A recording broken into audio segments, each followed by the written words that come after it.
14 तारीख को जो है क्या है, गौर पूर्णिमा है, तो चैतन्य महाप्रभु का आविर्भाव दिवस। और क्योंकि हम लोग ब्रह्म माधव गौड़ीय वैष्णव संप्रदाय में आते हैं, तो एक तरह से चैतन्य महाप्रभु जो है उनसे ही संप्रदाय आया है, और चैतन्य महाप्रभु जो है स्वयं कृष्ण है, तो इसलिए उनके बारे में जानना जो है बहुत आवश्यक है। तो हम लोग आज जो है चैतन्य चरितामृत का जो आदि लीला का 3रा अध्याय है उसके ऊपर चर्चा करेंगे कि चैतन्य महाप्रभु भगवान स्वयं क्यों जो है, स्वयं भगवान जो है वो इस धरा पे क्यों आते हैं। एक तो कृष्ण के रूप में आए ही थे, तो फिर से कलयुग में आने की क्या जरूरत पड़ गई उनको। और कलयुग में भगवान आए भी, फिर भी किसी को कुछ मालूम नहीं पड़ा। एक तो स्वयं भगवान जो है जो पूर्ण पुरुषोत्तम भगवान है, भगवान कृष्ण, तो वो तो द्वापर युग में आए थे, लेकिन फिर से दोबारा से वो कलयुग में आए। क्यों आए, क्या कारण है, और आए तो हमको पता क्यों नहीं चला, तो इसके ऊपर हम थोड़ा चर्चा करेंगे। तो पहले एक्चुअली भगवान जब चैतन्य महाप्रभु के रूप में आए, तो उसके बोला जाता है कि 3 बाह्य कारण है और 3 गुह्य कारण है। बाह्य कारण यानी कि एक्सटर्नल रीजंस, भगवान क्यों आए। तो आज हम लोग 3 बाह्य कारण भगवान के आने का वो सुनेंगे, और नेक्स्ट क्लास में जो है 3 गुह्य कारण उसके ऊपर चर्चा करेंगे। तो 40 मिनट लगभग हम इसके ऊपर चर्चा करेंगे। तो सबसे पहले तो चैतन्य महाप्रभु ही कृष्ण है, क्या प्रमाण है भाई? आप लोग बोल दिए तो हो जाएगा क्या? कोई भी हम कोई संस्था में जाते हैं, कोई संगठन में जाते हैं, तो अपने ही जो गुरु है गया है उसको भगवान बोल देते हैं। इन कैसे भगवान है उसका कोई ये नहीं है, कुछ भी कुछ के बोल देते हैं, ठीक है, हमारे गुरु ही भगवान है। श्री चैतन्य महाप्रभु स्वयं भगवान है, ये इसका शास्त्रों में वर्णन है, अलग अलग शास्त्रों में उसका वर्णन है। तो सबसे पहले हम जानेंगे कि श्रीमद् भागवत पुराण में कहाँ पे चैतन्य महाप्रभु के बारे में बताया गया है। तो श्रीमद् भागवत पुराण के जो 11वां स्कंद है, भागवत पुराण कितने स्कंद के हैं? कितना स्कंद है पता है आप लोगों को? कितना स्कंद है भागवत पुराण का? कितने लोगों को पता है? पता है, इन लोगों को नहीं पता। रोजी लोगों में भी बहुत लोगों को नहीं पता है। तो 12 स्कंद है श्रीमद् भागवत पुराण का। तो 12 स्कंद में से जो 11वां स्कंद है, वहां पे महाराज निमि और नारद मुनि, इनका जो है चर्चा होती है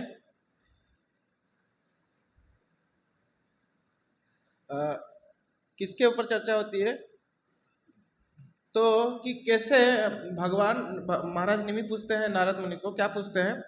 श्री राजवाच कस्मिन् काले स भगवान किम वर्ण कृतिशो निवृहि नामना वा केन विधिना पूज्यते तत् इहोच्युतम। तो श्री राजवाच, तो राजा निमि जो है वो पूछते हैं कि अलग अलग युगों में भगवान कौन से रूप में आते हैं, उनका क्या नाम रहता है, और उनको पूजा करने का क्या विधि है। तो फिर एक एक करके जो नारद मुनि है वो बताते रहते हैं।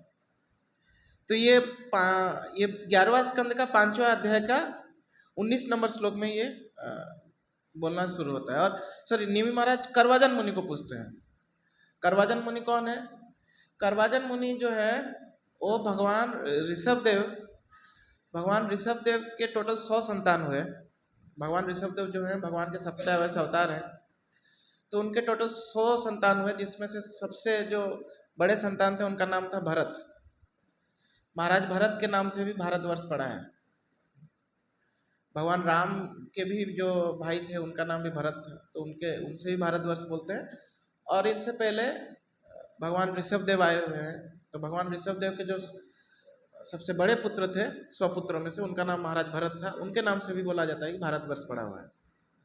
और ये जो जैन धर्म जो फॉलो करते हैं वो भगवान ऋषभ देव को ही अपना पहला तीर्थंकर मानते हैं। तो इस तरह से उनके नौ नौ सुपुत्र जो हुए वो लोग सन्यासी बन गए। तो ये नौ सुपुत्र हैं नव योगेंद्र। तो नव योगेंद्र में से एक है करवाजन। तो नव योगेंद्र जो है महाराज निमि के पास जाते हैं और महाराज निमि से वो जो है आध्यात्मिक जीवन के ऊपर चर्चा करते हैं। तो महाराज निमि उनको अलग अलग प्रश्न पूछते हैं और ये नव योगेंद्र जो है अलग अलग चीज़ों के ऊपर वो लोग उत्तर देते हैं। तो इस तरह से वो करवजन मुनि को भगवान कैसे विभिन्न युगों में किस रूप में आते हैं और उनकी किस रूप में कैसे पूजा की जाती है उसके बारे में वो पूछ रहे हैं। तो उनमें से जो नव योगेंद्र में से करवाजन थे तो उत्तर देते हैं। तो बोलते हैं, क्या बोल रहे हैं करवाजन? श्री करवाजन उवाच कृतम त्रेता द्वापरम च कलिर इति एषु केशव नाना वर्णाभिधाकारो नैनैव विधिनेज्यते। तो करवाजन मुनि बोल रहे हैं कि कृतम मतलब सतयुग, कृतम त्रेता द्वापरम कली। तो ये 4 युगों में भगवान अलग अलग रूप में आते हैं और अलग अलग तरीके से उनकी पूजा अर्चना होती है। तो कौन से तरीके से और अलग अलग युगों में किस रूप में आ रहे हैं तो उसके बारे में अभी वो बताएंगे। तो बोलते हैं कि कृते शुक्ल चतुर्बाहुर जटिलो वल्कांबर कृष्णादिजो पवितक्षम बृहदंड कमंडलु। तो बोल रहे हैं कि कृते यानी कि सतयुग में उनका वर्ण क्या है भगवान का? तो शुक्ल वर्ण में आएंगे, शुक्ल वर्ण में आएंगे और वो वल्कल पहने होंगे। तो हमारा हिरण का चमड़ा वो उसको धारण किए रहेंगे और क्या रहेगा? हाथ में दंडा रहेगा और कमंडलू रहेगा। तो ये भगवान का रूप रहेगा कौन से युग में? सतयुग में। क्या कलर रहेगा भगवान का? भगवान का जो देह का कांति कलर क्या कलर रहेगा? शुक्ल। शुक्ल यानी कि श्वेत वर्ण के रहेंगे भगवान, सफेद दिख रहे होंगे। सतयुग में भगवान का कलर जो था सफेद था।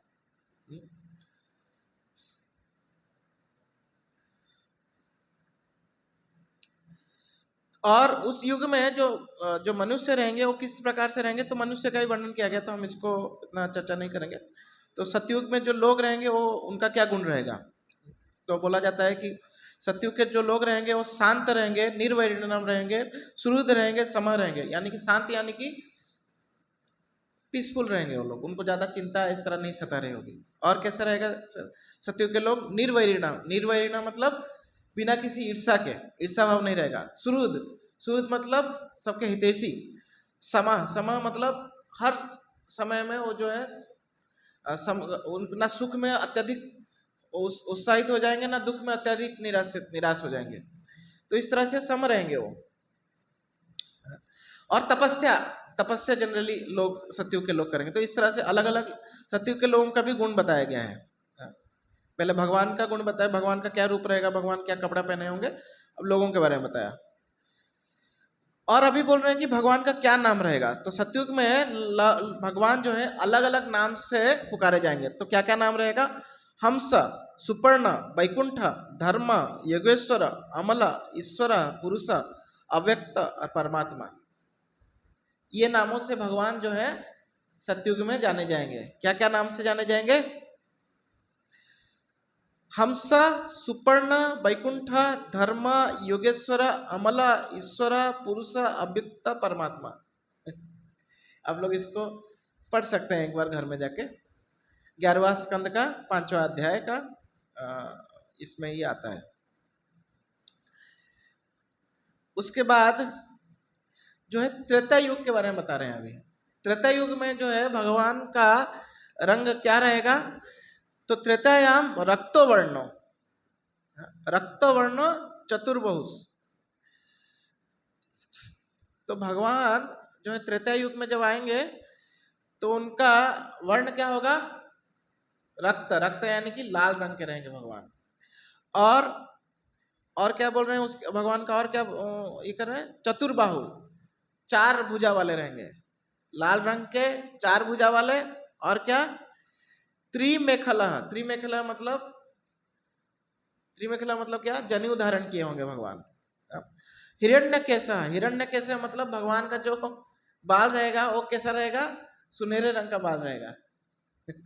हम कुछ विदेशियों को देखते हैं ना, गोल्डन हेयर रहता है, तो भगवान से ही आया है। तो भगवान का रंग क्या रहेगा? लाल रंग का रहेगा। भगवान के 4 बाहु रहेंगे, जनेऊ धारण किए हुए होंगे, और उनका और क्या रहेगा? त्रेता युग में उनका बाल जो है वो सुनहरा रंग का। तो ये त्रेता युग में जो है भगवान का रूप रहेगा, और वो क्या करेंगे? और वो जो यज्ञ करने के लिए जो चीजें हैं उसको धारण किए होंगे। यज्ञ के लिए को रहता है ना, जिसमें घी का पात्र रहता है, और एक ये सब डालते हैं चम्मच से, तो वो दोनों रहेंगे भगवान के हाथ में। तो इस तरह से त्रेता युग में भगवान का रूप का वर्णन किया गया है।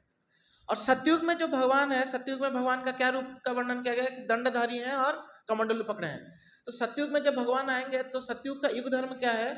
तो सतयुग का युग धर्म है तपस्या करना। तो कमंडल धारू दंडा कौन धारण करता है? तो सन्यासी लोग धारण करते हैं। तो तपस्या करना वो सिखाएंगे। और त्रेता युग में जब भगवान आएंगे तो क्या पकड़े हुए हैं? वो हाथ में क्या पकड़े हुए हैं? घी का कटोरा और चम्मच। तो भगवान त्रेता युग में क्या सिखाने के लिए आए हैं? यज्ञ। तो त्रेता युग में भगवान को प्राप्त करने का धर्म क्या था? किस तरह से भगवान को प्राप्त किया जा सकता था? तो यज्ञ करने से। इस तरह से बोलते हैं करवाजन मुनि। अब हम आगे बढ़ते हैं। अब द्वापर युग के बारे में अब देखेंगे।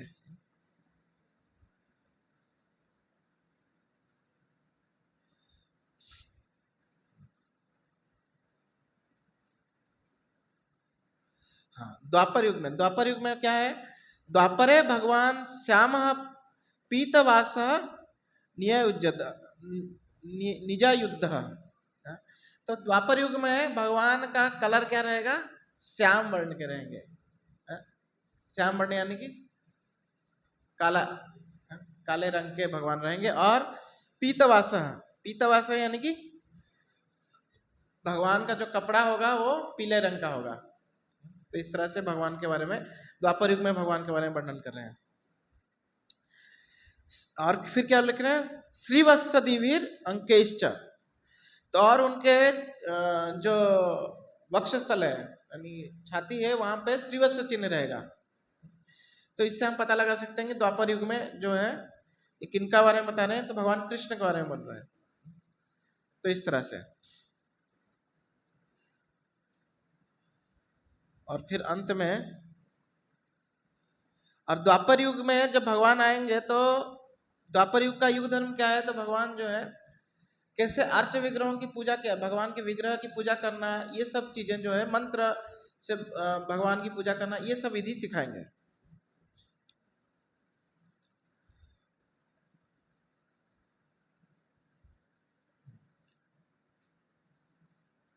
तो डिटेल्ड में है इसमें, एक्चुअली हम वैसे ही जा रहे हैं।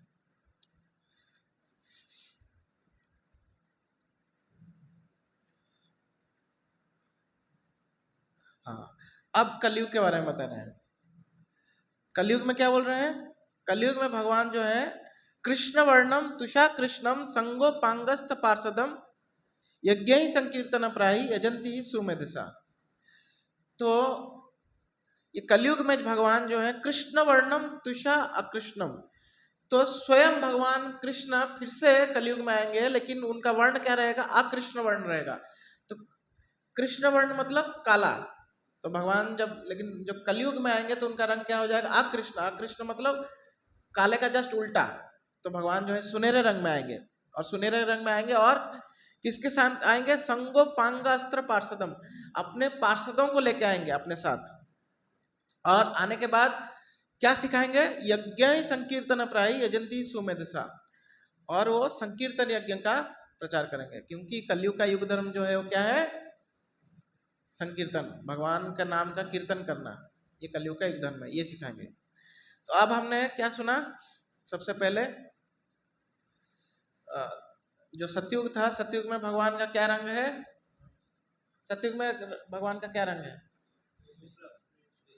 माता जी लोग कौन बोलेगा? माता जी में से, और अभी तो सुने आप लोग, श्वेत। और फिर भगवान क्या धारण किए होंगे, हाथ में क्या पकड़े होंगे, दंड और कमंडलू। और भगवान किस चीज का प्रचार करेंगे, तपस्या करने की विधि सिखाएंगे। भगवान को प्राप्त कैसे कर सकते हैं, तपस्या से प्राप्त किया जा सकता है। फिर त्रेता युग, त्रेता युग में भगवान जो है क्या रंग रहेगा, हाँ? लाल रंग रहेगा। और भगवान के बाल का कलर क्या रहेगा, सुनहरा। और भगवान क्या पकड़े होंगे,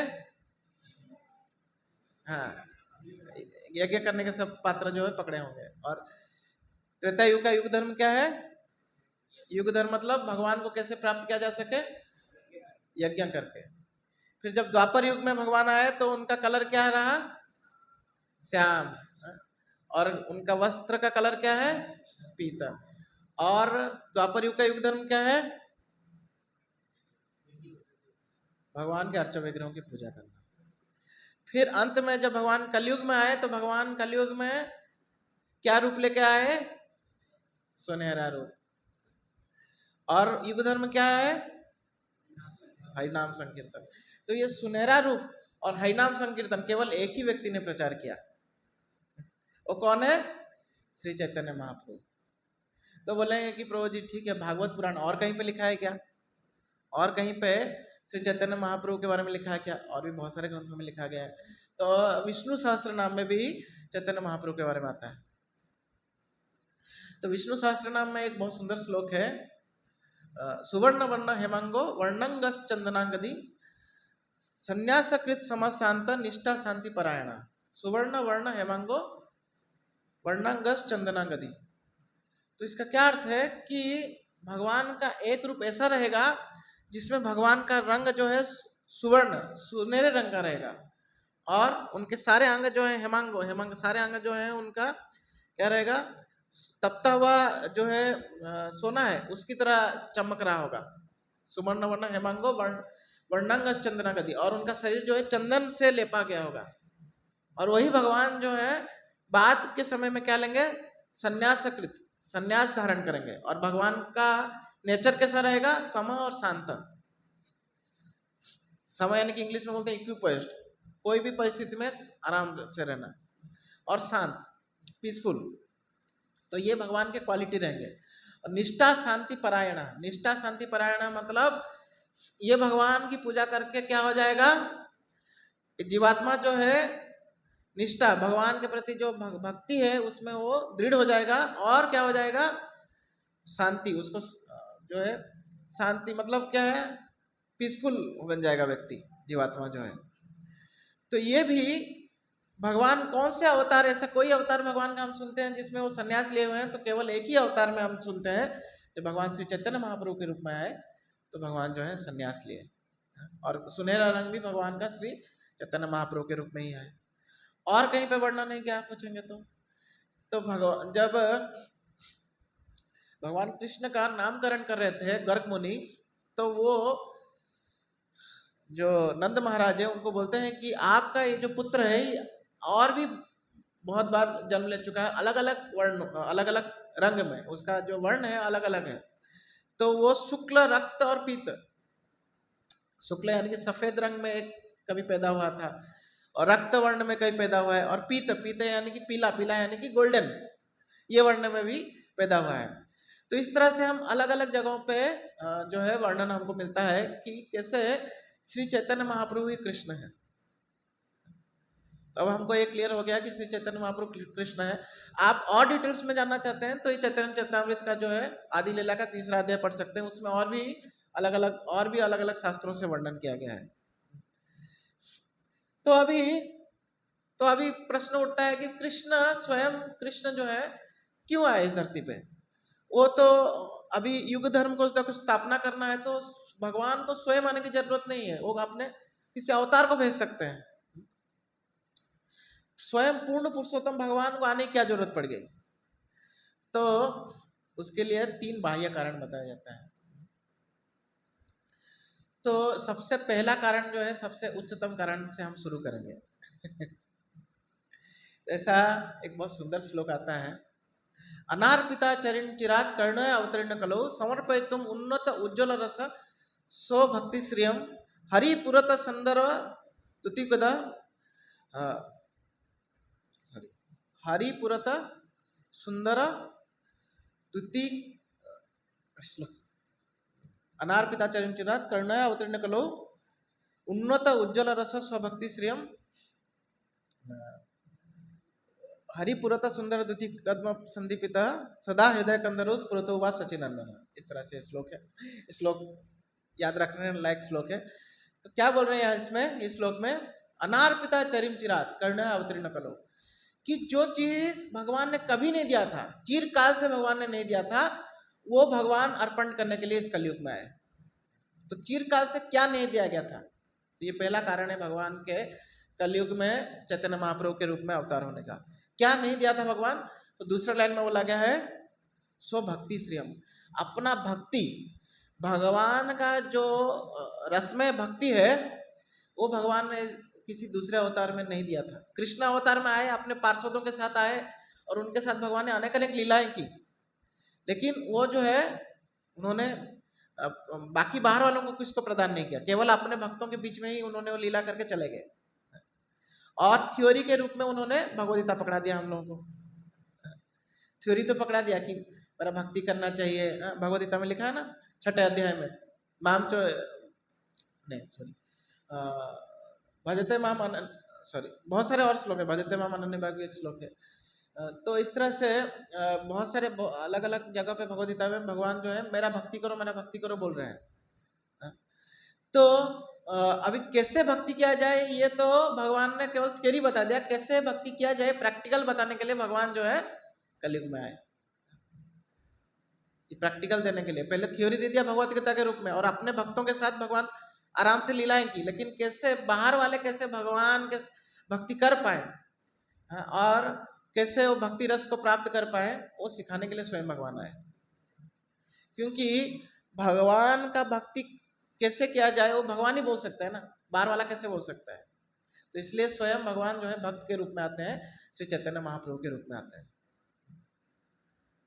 करुणा अवतरण कलु, करुणा करके भगवान, क्योंकि भगवान सोचे कि जो है ये गीता पढ़ के भागवत पढ़ के हो सकता है व्यक्ति जो है मेरे ऐश्वर्य के प्रति आकर्षित हो जाए और वैकुंठ धाम में आ पाए, लेकिन मेरे जो प्रेम में भक्ति उसको वो नहीं कर पाएगा।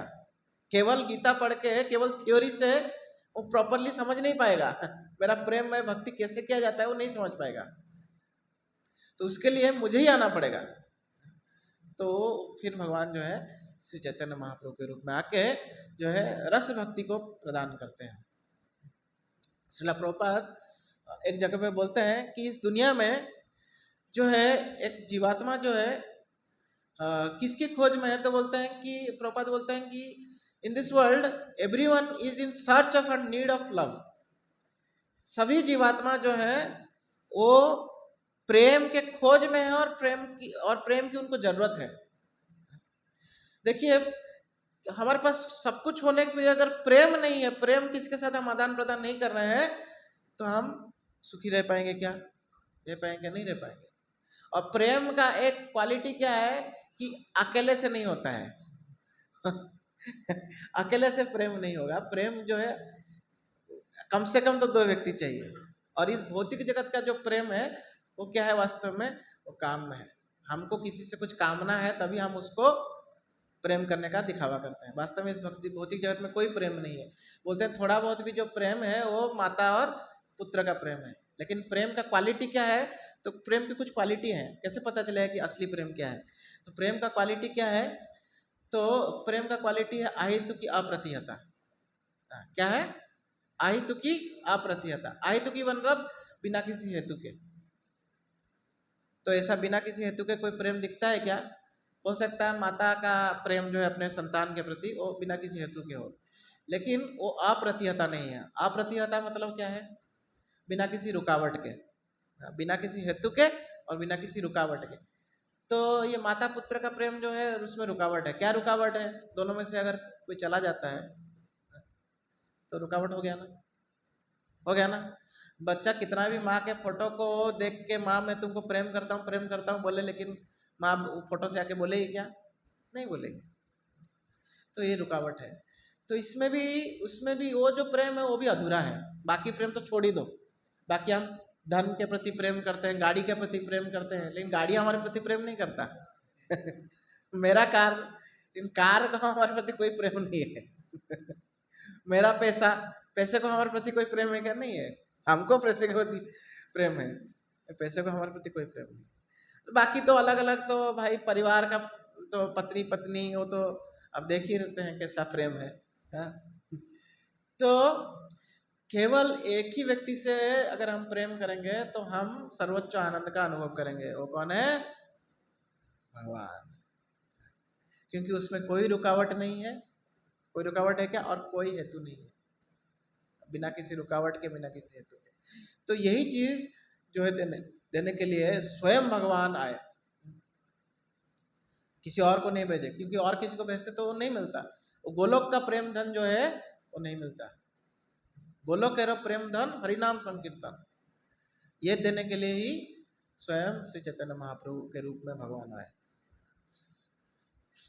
इससे पहले जो था, इससे पहले ग्रंथ दिए थे भगवान ने, लेकिन वो ग्रंथ पढ़ के कोई वो प्रेम को जो है क्या कर सकता है, उसको वो उस स्तर तक नहीं जा सकता। हो सकता है वैकुंठ को जा पाए, लेकिन एकदम भगवान को एक पुत्र के रूप में, एक पति के रूप में, हाँ, तो और एक दोस्त के रूप में केवल कृष्ण अवतार में ही भगवान ने लीलाएं की। भगवान राम के अवतार में भी भगवान ने ये लीला नहीं की।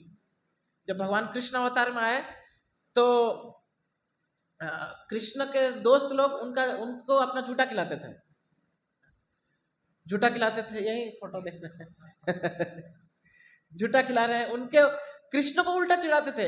कृष्ण बोलता था, अरे मैं राजा का बेटा हूँ, तो बोलते थे ठीक है तू राजा का बेटा ना, जा राजा के साथ खेलना, मैं हमारे साथ मत आ।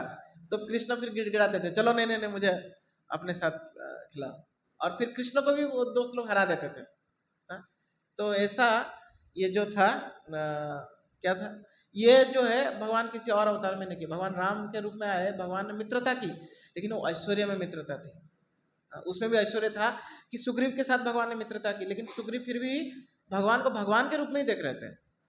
भगवान है, मेरा मित्रता है, लेकिन भगवान है ये। लेकिन कृष्ण के दोस्त थे, वो भगवान को उनके रूप, भगवान के रूप में देख रहे थे क्या? और राजा का बेटा बोल रहा था, फिर भी उनको चिढ़ा रहे थे, भाग यहाँ से राजा का बेटा, कल से मत आना खेलने के लिए। तो फिर कृष्ण रोते थे, नहीं नहीं नहीं। तो ये गहरापन जो है वो उस बाकी किसी अवतार में भगवान ने दिखा। फिर भगवान वात्सल्य प्रेम में भी यशोदा मैया को कभी ऐसा महसूस नहीं, कृष्ण ने इतने सारे लीलाएं की, जो एकदम 6 दिन के थे तो उन्होंने किसको मार दिया? किसको मारा? पूतना को मारा। पूतना बोलते हैं कि कितनी लंबी थी? 7 मील लंबी थी। 7 मील लंबी एक कोई राक्षस को कोई 6 दिन का बच्चा मार देगा तो वो साधारण तो नहीं हो सकता। लेकिन फिर भी यशोदा मैया सोच, नहीं नहीं नहीं, मेरा बेटा जो है वो एक बच्चा ही है, उसको कुछ ये नहीं है। इवन जब भगवान ने अपने मुख में पूरा ब्रह्मांड को दर्शन कराया माता को, फिर भी माता जो है सोची कि किसी भूत पिशाच लग गया मेरे बेटे को। इसको जो है झाड़ फूंक करना है। तो ये था, ये प्रेम जो है, इसमें भगवान और भक्त के बीच में कोई रुकावट नहीं, कोई बाधा नहीं है। भक्त केवल भगवान को अपना पुत्र ही समझ रहा है, और कुछ नहीं समझ रहा। इवन भगवान राम के रूप में भी आए तो भी जो उनके पिता और माता पिता थे उनको पता था कि भगवान, एटलीस्ट ये नॉलेज था। इवन देवकी और वसुदेव को भी पता था कि ये भगवान है, लेकिन यशोदा मैया और नंद महाराज को नहीं। तो ये जो प्रेम है केवल ब्रज में जब जो कृष्ण है वही केवल प्रदान कर सकते हैं, और इसीलिए वो चैतन्य महाप्रभु के रूप में है। तो सबसे पहला कारण क्या है चैतन्य महाप्रभु के रूप में आने का? ये ब्रज प्रेम प्रदान करने का, ब्रज प्रेम प्रदान करने का, ये सबसे पहला कारण है। और श्री चैतन्य महाप्रभु के रूप में जब कृष्ण आते हैं तो ऐसा कुछ आचार्य लोग बोलते हैं कि भगवान सबसे ज्यादा कृपालु चैतन्य महाप्रभु के रूप में है, और किसी अवतार में इतने कृपालु नहीं है। देखिए भगवान नरसिंहदेव अपने भक्त की रक्षा करने के लिए प्रकट हो जाते हैं, तो भगवान नरसिंहदेव भी कृपालु है, लेकिन भगवान नरसिंहदेव का रूप क्या था? वो तो उग्र रूप था। देख के उनकी पत्नी भी डर गई। इवन लक्ष्मी मैया भी बोली, नहीं नहीं नहीं, जब लक्ष्मी मैया को बोला गया कि आप थोड़ा शांत कीजिए उनको, आपके पति हैं, नहीं नहीं मेरे पति अलग है, ये तो मेरे पति नहीं है, मैं नहीं जाऊंगी, ऐसे बोलती है लक्ष्मी मैया। तो बहुत शक्तिशाली थे लेकिन उग्र रूप था। तो फिर जब भगवान राम के रूप में आए तो रूप बहुत सुंदर, बहुत शक्तिशाली लेकिन बहुत सुंदर रूप, तो बहुत लोगों को आकर्षित किया। लेकिन उसमें भी भगवान जो है मर्यादा पुरुषोत्तम के रूप में आए, उसमें भी कुछ रेस्ट्रिक्शन था, एक पत्नी व्रत धारण किया। लेकिन भगवान जब कृष्ण रूप में आए तो और ज्यादा कृपालु हो गए। और ज्यादा कृपालु कैसे? जो राम अवतार में भगवान ने रेस्ट्रिक्शन डाला था वो कृष्ण अवतार में नहीं डाला। कोई भी आई स्त्री तो उनको भगवान ने अपने पत्नी के, अगर कोई बोली कि आप हम आपको पति के रूप में देखना चाहते हैं तो भगवान ने एक्सेप्ट कर लिया। इवन भगवान राम अवतार में जब सुपर्णखा आई थी तो भगवान ने उनका नाक कान काट दिया था। वही सुपर्णखा जो है कृष्ण अवतार में भी आती है, पता है आप लोगों को? कृष्ण अवतार में आती है। कौन से रूप में आती है? कुब्जा के रूप में आती है। जब भगवान कृष्ण जो है कंस को मारने के लिए जाते हैं मथुरा में तो एक कुब्जा मिलती है, तो वो भगवान को देख के आकर्षित हो जाती है। वो वास्तव में शूर्पणखा थी। और कुब्जा जो बोलती है कि भगवान आप मेरे घर में आइए, भगवान को जब वो आमंत्रित करते हैं तो भगवान जाते हैं और कुब्जा को जो है उसका हृदय को शुद्ध कर देते हैं, उसकी काम वासना को दूर कर देते हैं भगवान। तो इस तरह से इवन शूर्पणखा भी जब कृष्ण अवतार में भगवान ने उसका भी उद्धार कर दिया। और उससे भी बोला जाता है कि कृष्ण से भी ज्यादा कृष्ण के भी कुछ रेस्ट्रिक्शन थे। क्या रेस्ट्रिक्शन है? सर्वधर्मान परित्यज्य मामेकम शरणम व्रज। कृष्ण बोलते हैं कि मेरे शरण में आना है तो बाकी सबको छोड़ना पड़ेगा। लेकिन भगवान चैतन्य महाप्रभु के रूप में जब आते हैं तो वो ये नहीं देखते। क्या बोलते? इसलिए नरोत्तम दास ठाकुर क्या बोलते हैं? पापी चापी दत्त थिल हरि नाम उद्धारिल तारा साक्षी जगाई मधाई। कि जितने पापी तापी थे, जो भी थे, श्री चैतन्य महाप्रभु ने उनको हरिनाम से उद्धार कर दिया। इस तरह से अब श्री चैतन्य महाप्रभु के आने का दूसरा कारण क्या है? तो श्री चैतन्य महाप्रभु कहाँ पे अवतार लिए, कहाँ पे जो है प्रकट हुए? पता है आप लोगों को कहाँ पे प्रकट हुए? बंगाल को उस समय में गौड़िया देश बोला जाता था। तो गौड़िया देश में नवद्वीप नाम का एक प्रांत था। तो नवद्वीप में वहां पे श्री चैतन्य महाप्रभु प्रकट हुए। तो क्यों वहां पे प्रकट हुए? तो देखिए नवद्वीप प्रांत जो था वास्तव में वो ज्ञान का मतलब जो सारे ज्ञानी लोग वहां पे आके जो है वेदों का चर्चा किया करते थे ये नवद्वीप में। जैसे बौद्ध धर्म वाले नालंदा तक्षशिला यहाँ जाया करते थे, तो इसे जो हिंदू मान्यता वाले लोग तो नवद्वीप में आया करते थे। दूर दूर से आते थे नवद्वीप में और क्या करते थे वो लोग? वेदों का जो है चर्चा किया करते थे। लेकिन क्या हो गया, क्योंकि कलयुग का प्रभाव था तो ये ब्राह्मण लोग जो है वेदों से वो लोग क्या करने लगे? वही चीज लेने लगे जिससे उनको फायदा हो और उल्टा सीधा चीज पढ़ाने लगे। मतलब सब जो भी उससे फायदा हो, मांस खाना अच्छा है बोल के उन्होंने उसको भी प्रमाणित कर दिया। काली पूजा करो, मांस खाओ। इसलिए देखिए बंगाल में काली पूजा का बहुत प्रचलन है। तो ऐसे माता काली जो है उनको मांस नहीं जमता है, लेकिन जो है काली के उग्र रूपों को मांस चढ़ाया जाता है। तो उन्होंने बोला कि वेद का यही सार है कि मांस चढ़ाओ। तो ये सिखाया। इसको बोलते हैं अर्ध कुकुट न्याय। इस चीज को अर्ध कुकुट न्याय बोलते हैं। अर्ध कुकुट न्याय मतलब क्या है कि एक घर में एक बार क्या था, एक मुर्गा था जो सुनहरा अंडा दिया करता था। सुनहरा अंडा दिया करता था तो उस घर की जो माता थी वो सोची कि ये मुर्गा जो है पीछे की तरफ से अंडा देता है और आगे की तरफ से बहुत भर भर के जो है अनाज खाता है। तो आगे की तरफ से हमको कुछ फायदा नहीं हो रहा है, इसके पीछे की तरफ से फायदा हो रहा है, तो हम आगे की तरफ को काट देता हूँ। काट दूंगी तो ये खाना बच जाएगा, हमारा खाने का पैसा बच जाएगा, खाली अंडा मिलता रहेगा। तो वो क्या करते हैं, वो मुर्गा को काट देती है तो फिर वो अंडा निकलना बंद हो जाता है। तो ऐसे ही जो ब्राह्मण लोग थे वेदों से वही चीज को उठा रहे थे जिससे उनको फायदा हो। अगर मांस खाना है तो भाई काली पूजा करो, यही सब सर्वश्रेष्ठ है, ऐसा करके वो लोग वेदों को जो है उल्टा सीधा कर रहे थे।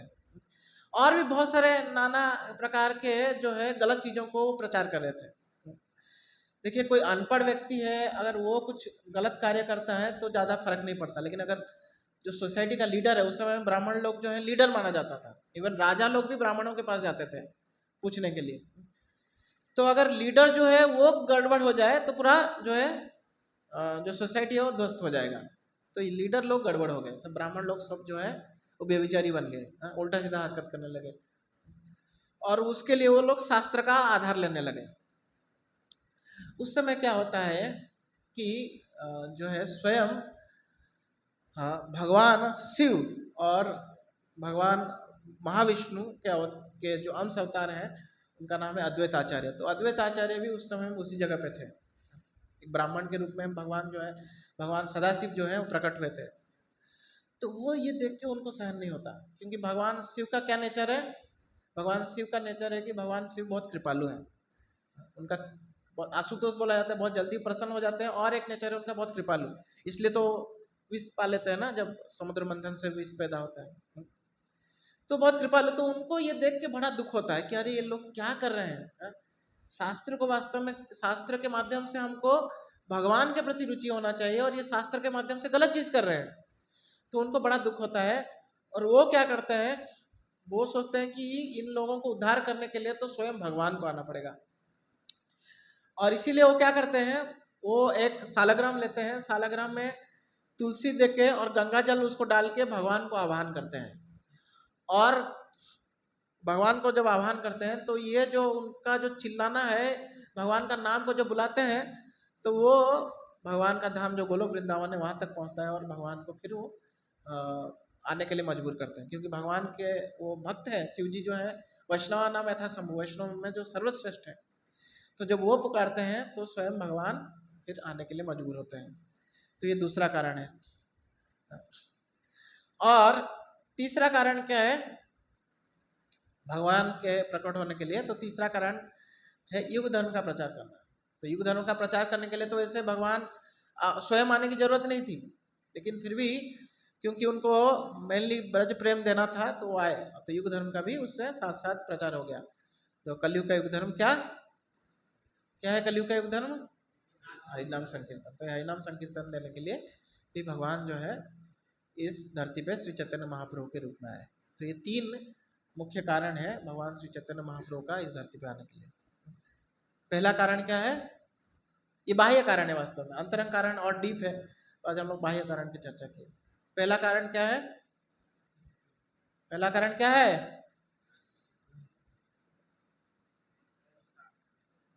पीछे वाले प्रभु जी लोग, माता जी लोग, तीन कारण हमने बताया। पहला कारण क्या बताया था, भगवान श्री चैतन्य महाप्रभु क्यों इस धरती पे आते हैं, जय पहला कारण क्या था, माता जी लोग बताएंगे। हाँ,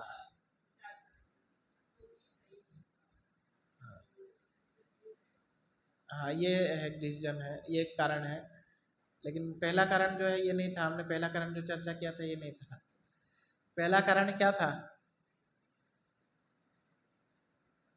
अरे मैंने केवल एक आधा घंटा ही क्लास लिया उसमें भी हम लोग जो है सो गए, शरीर इधर था, मन कहीं और था। हाँ, हाँ, प्रेम भक्ति, ब्रज भक्ति, ब्रज भक्ति कैसे करना है ये सिखाने के लिए आए। भक्ति तो लिखा हुआ है, लेकिन उसको प्रैक्टिकल रूप में ब्रज भक्ति कैसे करना है ये सिखाने के लिए स्वयं भगवान आए।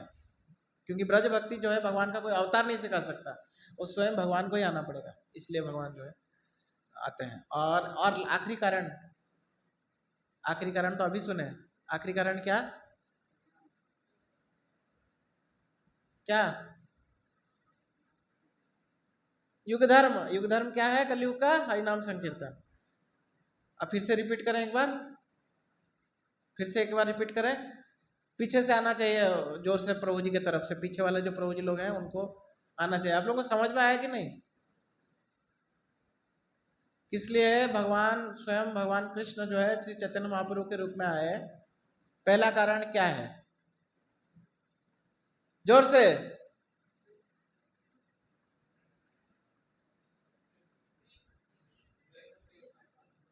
हाँ, प्रेम भक्ति प्रचार करने के लिए, क्या करने के लिए, प्रेम भक्ति प्रचार।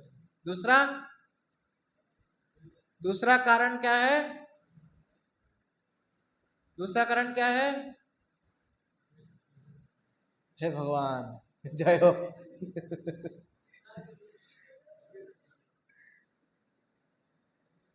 डिफिकल्ट था क्या? दूसरा कारण क्या है? माता जी ने तो बोला भी।